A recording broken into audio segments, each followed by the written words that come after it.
Welcome back, Focus Learners. Today, we are jumping right into a concept that affects every single one of us, financial freedom. But listen, we aren't just going to talk about it in vague, big-picture terms.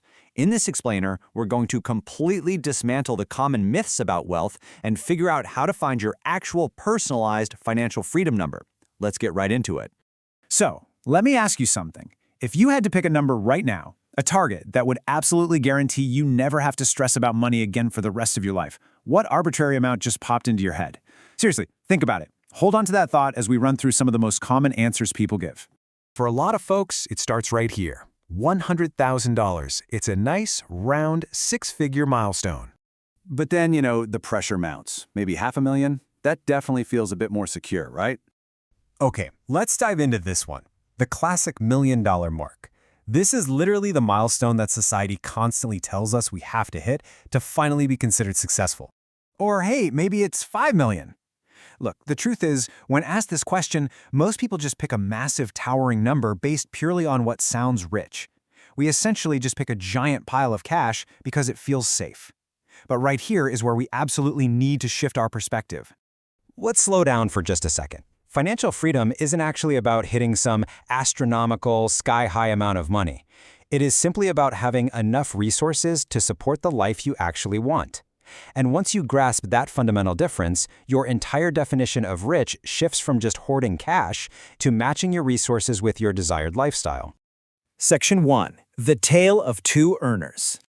To really cement this idea, let's look at a fascinating thought experiment. Take person A. Now, they earn a fantastic salary of $200,000 a year. But, and this is a big but, they spend almost all of it just to maintain their lifestyle. Now look at person B. They earn significantly less, $70,000. But person B has incredibly low expenses, zero high-interest debt, substantial savings, and a growing portfolio of productive assets. So I have to ask you, who's actually financially stronger here? Is it person A with that massive income, or person B with the modest income but rock-solid structural security? I mean, the answer is clearly person B. Income alone just cannot answer this critical question. Person A is literally trapped by their spending habits, while person B is quietly building a fortress of security. Section 2. A powerful mindset shift. This requires a real conceptual pivot, moving completely away from that endless income-chasing mindset. The quote says it perfectly. Instead of asking, how much money can I make, you begin asking, how much money do I actually need? What's so amazing about this is how it fundamentally changes our entire financial objective. By simply changing the question you're asking yourself, you instantly move the finish line to a place you can actually reach. Section 3. Calculating your real needs. Let's move to and see how this builds. So you start with the basic building blocks required to maintain the specific lifestyle you actually want. We're talking housing, food, transportation, insurance, healthcare, entertainment, and travel. Basically everything required to keep your ideal life running smoothly. You have to clearly define the exact cost of these blocks first. It's a lot like putting together a giant puzzle. And here is the absolutely crucial point.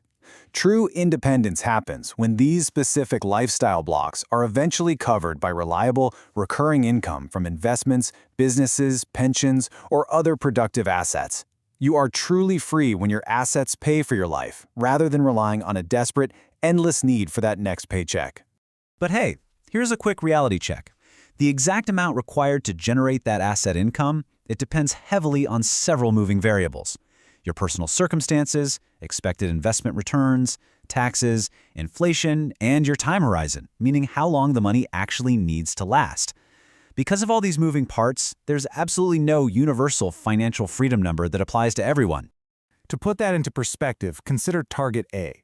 Someone who can live very comfortably on $40,000 a year has a completely different finish line than the person at target B, who needs $150,000 a year just to maintain their desired lifestyle. Neither is objectively wrong, but they require entirely different strategies and asset bases. At the end of the day, your number is yours alone. Section 4. The true definition of wealth. Once you realize that your number is tied directly to your unique lifestyle, the target isn't this impossible mountain anymore. It's just math. True wealth is reaching the point where money stops controlling every major decision you make.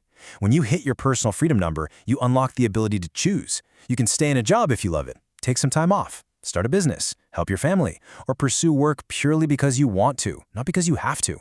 This core takeaway is absolutely everything. The goal isn't necessarily to own everything. It's to own enough productive assets and financial security that you have choices. That is the ultimate power of financial freedom right there. It isn't about becoming the richest person on earth. It's about money giving you options rather than dictating your path. So, focused learners, I want to leave you with this final, deeply personal question to ponder as we wrap up today's explainer. What choices would you make today if money didn't control your decisions? Take that question, really define your lifestyle, and start building toward your true, personalized financial freedom number.